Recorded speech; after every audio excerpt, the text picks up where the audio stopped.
Welcome dear students in ASC starter. आज की जो वीडियो रहेगी वो क्लास 9th की हिंदी की असेसमेंट वर्कशीट 06 रहेगी और ये 1 अक्टूबर की है। ठीक है, इसमें जो है 1 से लेकर जो 4 तक की जो प्रश्न संख्या वो 1 नंबर की है, 5 से जो 6 है वो 2-2 मार्क्स के हैं और 7 से जो 10 है वो 3 मार्क्स के हैं। ठीक है, तो फटाफट इसको स्टार्ट कर देते हैं। बहुत ही ईजी वर्कशीट है और आप में से बहुत से लोगों ने काफ़ी क्वेश्चन इसमें कर भी लिए होंगे। ठीक है, और बाकी जिन्होंने नहीं किया वो इससे हेल्प ले सकते हैं। और स्टार्ट कर देते हैं। वह नेपाल से तिब्बत जाने का मुख्य रास्ता है। ये आपकी जो हिंदी की बुक है ना, उसमें लहासा की ओर एक चैप्टर है, लेसन है, उसी से ये एक गद्यांश लिया गया है। ठीक है, जब आप चैप्टर को खोलेंगे तो पहले पेज पर ही आप देखेंगे ये पैसेज आपको मिल जाएगी। ओके, वह नेपाल से तिब्बत जाने का मुख्य रास्ता है। परी कलिंगपोंग का रास्ता जब नहीं खुला था, ये जो परी कलिंगपोंग का जो रास्ता था ना, जब नहीं खुला था तो नेपाल ही नहीं हिंदुस्तान की भी चीज़ें इसी रास्ते तिब्बत आया करती थी। ठीक है, यह व्यापारिक ही नहीं सैनिक रास्ता भी था, मतलब इसमें व्यापार तो होता था, सैनिक भी यहाँ से आ जाया करते थे। इसलिए जगह जगह फौजी चौकियाँ और किले बने हुए थे। ठीक है, बने हुए हैं जिनमें कभी चीनी पलटन रहा करती थी। और यहाँ पर चीनी पलटन मतलब चाइनीज जो है यहाँ पे बहुत बड़ी मात्रा में रहा करते थे इसी रास्ते पर। आजकल बहुत से फौजी मकान गिर चुके हैं, मतलब यहाँ पे फौजी मकान अब नहीं है, बहुत कम है। दुर्ग के किसी भाग में, मतलब किले के किसी भाग में जहाँ किसानों ने अपना बसेरा बना लिए, वहाँ घर कुछ आबाद दिखाई पड़ते हैं। तो वहाँ पर ना अब दुर्ग का एक हिस्सा है, उसमें किसानों ने अपना बसेरा बना लिया, वहीं पे रहते हैं, वहीं पे कामकाज करते हैं और घर कुछ आबाद दिखाई देता है वहाँ पर। ठीक है, ऐसा ही परित्यक्त एक चीनी किला था। ठीक है, ऐसे ही एक परित्यक्त जो है एक चीनी किला था। बच्चों, परित्यक्त का मतलब पता है ना? ठीक है, जिसको हम छोड़ देते हैं, उसकी उपेक्षा कर देते हैं, परि जमा त्यक्त। ठीक है, मतलब जिसको छोड़ दिया गया है उसकी उपेक्षा कर दी गई है। ठीक है, आगे देखिए, जब हम वहाँ चाय पीने के लिए ठहरे, ठीक है, लेखक वहाँ क्या ठहरा? चाय पीने के लिए। तिब्बत में यात्रियों के लिए बहुत सी तकलीफें भी हैं, मतलब जो भी यात्री आते हैं ना तिब्बत की ओर, उनको बहुत सी तकलीफों का सामना करना पड़ता है और कुछ आराम की बातें भी हैं। वहाँ जाति पाति छुआछूत का सवाल ही नहीं है, मतलब वहाँ पर जाति पाति छुआछूत का प्रश्न ही नहीं उठता। ठीक है, जैसे अगर आपसे पूछे ना सवाल का समानार्थी क्या है, तो प्रश्न, मतलब वहाँ पे कोई प्रश्न ही नहीं उठता। ठीक है, और या आप मांग भी कह सकते, कोई मांग ही नहीं उठती। ठीक है, आगे सुनो। और ना औरतें पर्दा ही करती हैं, ना औरतें पर्दा नहीं करती, मतलब औरतों का जो है ना वहाँ सम्मान होता है, उनकी भी एक मतलब स्टेटस है वहाँ पर, उनको भी मतलब पूरा पुरुषों के समान अधिकार दिए गए हैं। बहुत निम्न श्रेणी के भिकमंगों को लोग, अगर बहुत निम्न श्रेणी के, बहुत ही मतलब ज़्यादा गरीब, ठीक है, और भिकमंगों को लोग चोरी के डर से घर के भीतर नहीं आने देते, नहीं तो आप बिल्कुल घर के भीतर चले जा सकते हैं। मतलब वहाँ पर इतना ज़्यादा है ना कि आप घर के भीतर भी जा सकते हैं, मतलब औरतों पर भी बहुत ज़्यादा मतलब काफ़ी अच्छा सम्मान है। और इस तरीके से अब हम एक एक क्वेश्चन यहाँ देखते हैं और फिर इसका आंसर करेंगे। पहले देख लो, टोटल ये 10 क्वेश्चन है। ठीक है, तो मैं आपको आंसर के साथ सीधा दिखाऊंगा। चलो फटाफट चलते हैं। देखिए, पहले का जो आंसर है ना, उसमें पूछा गया पर्यायवाची शब्द, तो मैंने केवल आंसर करे हैं। क्वेश्चन आप शीट से देखना पहले। ठीक है, तो गृह भवन, ठीक है, और भी बहुत सारे पर्यायवाची शब्द होते हैं, आप कोई सा भी लिख सकते हैं, ये केवल एक आइडिया देने के लिए है। ओके, उसके बाद नेक्स्ट है, वो देखते हैं नेक्स्ट क्या है क्वेश्चन। मैं एक ही क्वेश्चन के बाद आपको आंसर भी दिखाता रहता हूँ, इससे क्या होगा, आप क्वेश्चन फिर आंसर नोट कर लेंगे। नहीं तो सिर्फ आंसर दिखाऊंगा, क्वेश्चन दिखाऊंगा तो आपको प्रॉब्लम होगी, कोई क्वेश्चन बड़ा हो सकता है, ठीक है, ये छोटा हो सकता है, कोई आंसर छोटा बड़ा हो सकता है। ठीक है, तो मैंने आपको पहले का बता दिया। ठीक है, और रास्ता जो है ना, रास्ता का तत्सम शब्द बताना है आपको। ठीक है, तत्सम वो शब्द होते हैं जो संस्कृत में हिंदी में एक जैसे यूज किए जाते हैं। ठीक है, तो रास्ता जो तद्भव है, हमें इसका तत्सम बताना है, तो अब इसका आंसर है राह। ठीक है, ये राह है इसका आंसर। और अगर आपको वीडियो अच्छी लगे, एफर्ट लगे, तो आप अगर न्यू है तो आप सब्सक्राइब कर सकते हैं चैनल को और वीडियो को लाइक भी कर सकते हैं। अब थर्ड क्वेश्चन देखिए। थर्ड ये पूछा गया कि सवाल का शब्द का समानार्थी शब्द क्या होगा। देखो, जो यहाँ पर वर्ड है ना सवाल, तो हमें पैसेज के हिसाब से इसका मीनिंग बताना होता है। सवाल मतलब होता है ना, किसी से क्वेश्चन पूछने से, सवाल बताओ, मैं तुमसे सवाल पूछता हूँ, इसका आंसर दो, मतलब प्रश्न है ना। तो सवाल का क्या है? समानार्थी प्रश्न। अब आंसर देखो, देखो मेन तो इसका प्रश्न है, लेकिन अगर आप मांग दरखास्त लिखते हैं तो आप ऑब्लिक ऐसे डाल दें।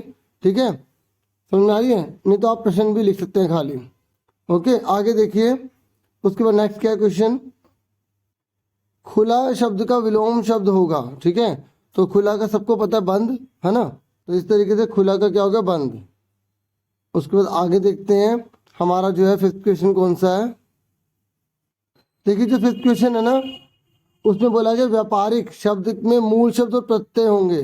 प्रत्यय पीछे लगता है, ठीक है, और मूल शब्द जिसके अंदर प्रत्यय जोड़ा जा रहा है, ठीक है, जिसका एक अर्थ होता है। तो व्यापारिक का क्या होगा, व्यापार जमा एक। आंसर देखिए आप, ठीक है, व्यापार जमा एक। ठीक है, इस बार मैं प्रिंटेड में नहीं लाया क्योंकि काफ़ी टाइम लग रहा था, ठीक है। बच्चे हिंदी के लिए जल्दी कह रहे थे कि सर एक बार हिंदी का फटाफट दे दो।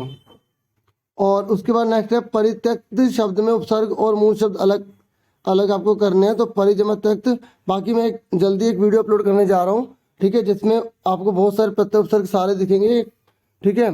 और आपके पेपर की प्रिपरेशन अच्छी हो जाएगी उसमें से, ठीक है। बहुत सारे हैं उसके अंदर, बहुत सारे। मैं जल्दी एक वीडियो बनाऊंगा, ठीक है, संडे तक आपको प्रोवाइड कर दूंगा मैं। ओके, तो ये हो गया प्रत्यक्त का परिजमा त्यक्त, ठीक है। अब उसके बाद 7 क्वेश्चन हम देख लेते हैं। अब क्वेश्चन आंसर स्टार्ट हो गए हैं। 7 क्वेश्चन है, पर तिब्बत के लोग चोरी के डर से किनको घर के अंदर नहीं आने देते थे, ठीक है। तो यहाँ पर जैसे बोला गया था ना कि जो 5 से 6 हैं वो हैं 2 मार्क्स के, और 7 से 10 जो 3 मार्क्स के। तो थोड़ा बड़े बड़े आंसर देने की मैंने इसमें कोशिश की है। नहीं तो इसमें तो काफ़ी एक एक या 2 लाइन ही बन रही थी, ठीक है, क्योंकि हमें नंबर के हिसाब से लिखना होता है। तो अब 7वां क्वेश्चन देखिए, इसका आंसर देखिए आप। तिब्बत के लोग चोरी के डर से बहुत निम्न श्रेणी के भिखमंगों को घर के अंदर नहीं आने देते थे। तिब्बत के लोग उदार और भेदभाव रहित व्यवहार करने वाले थे, लेकिन घर की सुरक्षा का ध्यान भी रखते थे, ठीक है। इसी वजह से जो है ना वो आने नहीं देते थे, ठीक है। तो ये मैंने आंसर बताया, ठीक है। अभी जो है ना, और उसके बाद अब अगला अगला क्वेश्चन देखते हैं। अगला क्वेश्चन कौन सा है, फिर इसका आंसर करेंगे। नेक्स्ट है, नेपाल से तिब्बत जाने के मुख्य रास्ते पर जगह जगह फौजी चौकियां और किले क्यों बने हुए थे या क्यों बने हुए हैं, ठीक है। इसका आंसर देखिए आप। तो इसका आंसर है निरेखक नेपाल के जिस रास्ते से तिब्बत गया वह तिब्बत, ठीक है, तिब्बत है ये, जाने का प्राचीन मुख्य मार्ग था। उस समय जो ये लिखा है मैंने फरी कलिंगपोंग, ठीक है, फरी कलिंगपोंग का मार्ग नहीं खुला था, ठीक है, उस समय।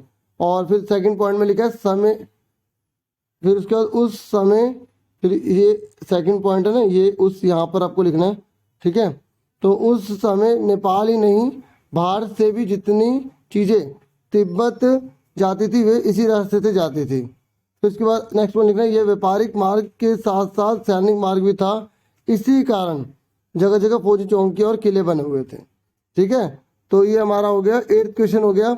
अब देखते हैं 9th क्वेश्चन, ठीक है। मैं एक बार दोबारा बता दूँ, ये तिब्बत लिखा है, ठीक है, ये फरी कलिंगपोंग है, ठीक है। तो उसके बाद आगे देखते हैं 9th क्वेश्चन। 9th क्वेश्चन है, दुर्ग का कौन सा हिस्सा आवाज दिखाई पड़ता था। यहाँ पे आवाज की जगह आबाद था, ठीक है, और क्यों। अब आप इसका आंसर देखिए, यहाँ पर आबाद कर लेना बच्चों, ठीक है। देखिए दुर्ग के जिस भाग में किसानों ने अपना बसेरा बना लिया था वहाँ पर घर कुछ आबाद दिखाई पड़ते थे, ठीक है। और ये जो नेक्स्ट है ना बात, ये आप अलग से भी स्टार्ट कर सकते हैं, क्योंकि कुछ लोगों ने यहाँ अपना रहन बसेरा बना लिया और अपने जीवन को यहाँ की कठिनाइयों के अनुकूल बनाकर रहना शुरू कर दिया था, ठीक है। तो ये हमारा 9वें का आंसर हो गया, ठीक है। अब हम देखते हैं 10th क्वेश्चन। तिब्बत के समाज की विशेषताएं बताइए। वहाँ के औरतों का जीवन कैसा था, वहाँ की औरतों का जीवन भी आपको बताना है, ठीक है। यहाँ वहाँ की कर लेना है ना। तो आप लिखेंगे तिब्बत के सामाजिक जीवन में समानता की विशेषता देखने को मिलती है, ठीक है। तिब्बत में जातिवादी छुआछूत पर्दा प्रथा नहीं है, ठीक है। और उसके बाद जो है पूछा है ना महिलाओं की स्थिति के बारे में पूछा है, तो फिर इसके महिलाओं की स्थिति बताई गई है इस वाले में। ये बताया गया है तिब्बत की औरतों की सामाजिक स्थिति सुरक्षित सम्मानजनक, ठीक है, सम्मानजनक, इकट्ठा कर देना इसको, ठीक है, सम्मानजनक और अच्छी है। वे स्वतंत्र विचार रखती हैं और पर्दा नहीं करती हैं। ठीक है, तो इस तरीके से पूरी वर्कशीट कंप्लीट हो गई और उम्मीद करता हूँ आपको अच्छे से समझ में आ गया होगा। एक एक चीज़ आपको मैंने पूरी अच्छे से समझाने की कोशिश की है और इस बार हाँ प्रिंटेड फॉर्म में नहीं ला पाया, इसका है बस थोड़ा। ठीक है, लेकिन होप ये आपको राइटिंग समझ में आ रही होगी। आपसे फिर मिलेंगे और वीडियो को लाइक कर देना और जितना हो सके प्लीज़ शेयर ज़रूर करना। फिर मिलेंगे आपसे नेक्स्ट वीडियो में। अपना पूरा पूरा ध्यान रखना। और इस वीक की सारी असेसमेंट मैंने बना दी है। असेसमेंट 1 से लेकर 6 तक के इस बार पूरे कंप्लीट हो गए हैं, है ना, सारे हो गए हैं। मैंने सिर्फ 1 2 3 4 5, ठीक है, टाइम बहुत कम मिलता है तो इसलिए मैं सिर्फ असेसमेंट बना पाता हूँ। ठीक है, और अच्छे से आप तैयारी करें पेपर की और असेसमेंट अच्छे से करें। Thank you for watching and listening carefully. Take care yourself dear students.